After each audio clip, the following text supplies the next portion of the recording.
നമസ്കാരം. എൻ്റെ പേര് രംഗനാഥൻ ആചാരി. എൻ്റെ അച്ഛൻ്റെ പേര് കെ കുമാരൻ ആചാരി.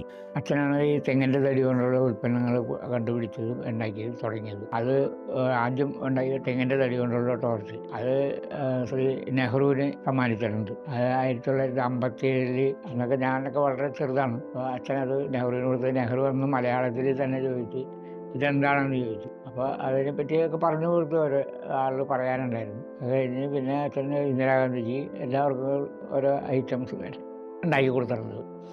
ഞാനത് കണ്ട് ഇങ്ങനെ ഓരോന്ന് ഉണ്ടാക്കുന്നത് കണ്ട് ഞാനും അത് തുടങ്ങി. 1990 ഞാൻ തിരിച്ച് ഇവിടെ വന്ന് വേറൊരു വർക്ക്ഷോപ്പ് തുടങ്ങി അച്ഛനുള്ളപ്പോൾ. ഇപ്പോൾ എൻ്റെ മകനും ഇത് തന്നെ വർക്കാണ് ചെയ്യുന്നത്.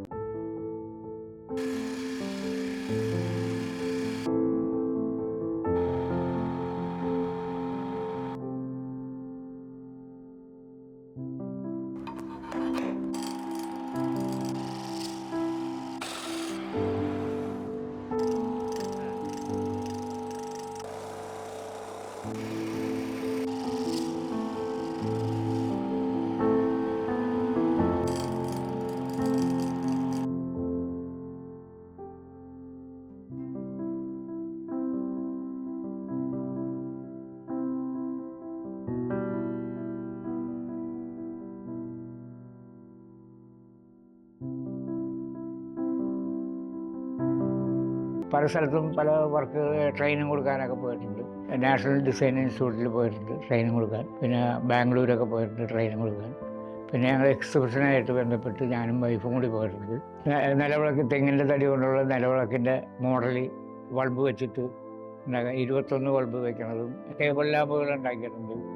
പല മോഡലിലുള്ള ടേബിൾ ലാമ്പ്. കപ്പലിൻ്റെ മോഡൽ ഉണ്ടാക്കിയതാണ് അന്ന് ഇന്ദിരാഗാന്ധി ചെറായിൽ വന്നപ്പോൾ കൊടുത്തേക്കുന്നത്. പിന്നെ വേറെ വഞ്ചി വള്ളത്തിൻ്റെ മോഡൽ, ചുണ്ടൻ വള്ളത്തിൻ്റെ മോഡൽ, പലതും ഇങ്ങനെ വലിയ അളവിനുള്ള ഉണ്ടാക്കി കൊടുത്തിട്ടുണ്ട്. അങ്ങനെ ഒരുപാട് ഉൽപ്പന്നങ്ങൾ ഉണ്ടാക്കിയിട്ടുണ്ട്. ടേബിൾ ലാമ്പുകൾ മാത്രമല്ല, ഈ പെൻ സ്റ്റാൻഡുകൾ പല മോഡലിൽ ഉണ്ടാക്കിയിട്ടുണ്ട്. ഓർഡർ തരാതെ ഉണ്ടാക്കും ഞങ്ങൾ കുറച്ച് സാധനമൊക്കെ. അപ്പോൾ ഓർഡറുകൾ ആരെങ്കിലും വരുമ്പോൾ പിടിക്കും, അത് കൊണ്ടുപോകും, ഓർഡർ എടുക്കും. പിന്നെ ഹാൻഡിക്രാഫ്റ്റിലൊക്കെയാണ് കൊടുക്കുന്നത് കൂടുതൽ സാധനങ്ങൾ. പിന്നെ തൃശ്ശൂർ സൊസൈറ്റിയിൽ മറ്റേ ഇതിൽ കൊടുക്കുമായിരുന്നു. അവർക്ക് 2 കടകളുണ്ടായിരുന്നു ഖാദിയുടെ ഇതിൽ, അതിലൊക്കെ കൊടുത്തിട്ടുണ്ട്.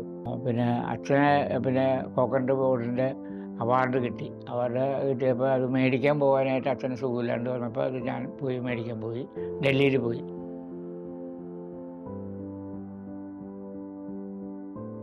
പിന്നെ ഇവിടെയുള്ള ചില സൊസൈറ്റികളിലൊക്കെ കിട്ടിയിട്ടുണ്ട്. നാട്ടിൽ കൊറോണ വന്നതിന് ശേഷം ഈ വർക്കുകളൊക്കെ വളരെയധികം നിന്നുപോയി.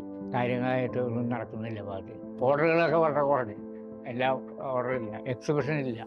അച്ഛൻ്റെ ഇത് കണ്ടുണ്ടാക്കി പിന്നെ നമ്മളുടെ ഒരു പ്ലാൻ അനുസരിച്ച് ഓരോ കാര്യങ്ങൾ ഉണ്ടാക്കി അങ്ങോട്ട് പോവുകയാണ്. പല മോഡലുകൾ ഉണ്ടാക്കും.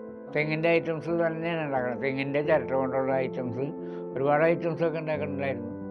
അപ്പോൾ അങ്ങനെയുള്ള ഓർഡറുകളൊക്കെ കൂടുതലും വരാണ്ടായപ്പോൾ അങ്ങനെ പയ്യെ നിർത്തി. പിന്നെ അസുഖം, ഈ വിരലുകൾക്കൊക്കെ വേദന വന്ന് അങ്ങനെ പിടിക്കാനൊക്കെ ഒരു ഇത് കിട്ടില്ല. അങ്ങനെയാണ് അത് പയ്യെ സ്റ്റോപ്പായി പോണത്. പിന്നെ മകൻ മാത്രം ഇത് കാര്യമില്ല. ഇപ്പം ഇന്ന് അങ്ങനെ ഒരു ഇതിൽ പഠിക്കാനായിട്ട് ഒരു സമാധാനം ഉണ്ടാവില്ല. അവർക്ക് സമാധാനമില്ല. കാരണം എന്താ വെച്ചാൽ അത് പഠിച്ചിട്ട് വേണ്ടേ. ഇപ്പോൾ എന്തെങ്കിലും പെട്ടെന്നൊരു തുണിക്കടയിൽ പോയി ഇരുന്നാലും ഒരു പെട്രോൾ പമ്പിൽ പോയി ഇരുന്നാലും മാസം കാശ് ഒപ്പിക്കുക. ഇത് പഠിച്ചിട്ട് പിന്നെ ഉണ്ടാക്കിയിട്ട് വേണ്ടേ. അത് ഒരു മടിയാണ്. അത് ചെയ്യാൻ ഭയങ്കര താല്പര്യക്കുറവാണ്. പിന്നെ അതിൻ്റെ പേരിലാണ് ആരും ട്രെയിനിങ്ങിന് കിട്ടും. നേരത്തെ ഇഷ്ടംപോലെ ആളുകൾ പഠിക്കാൻ വന്നിരുന്നു. അപ്പം അങ്ങനെയൊന്നും വരില്ല.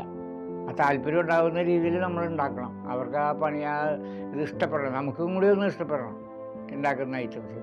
അപ്പോൾ അതേപോലെ പിള്ളേർ ആരെങ്കിലും കണ്ട് ഓരോ സാധനങ്ങൾ ഉണ്ടാക്കണമെന്ന് അവർക്കൊരു തോന്നൽ വരുന്നാൽ അവർക്കത് ഉണ്ടാക്കാം.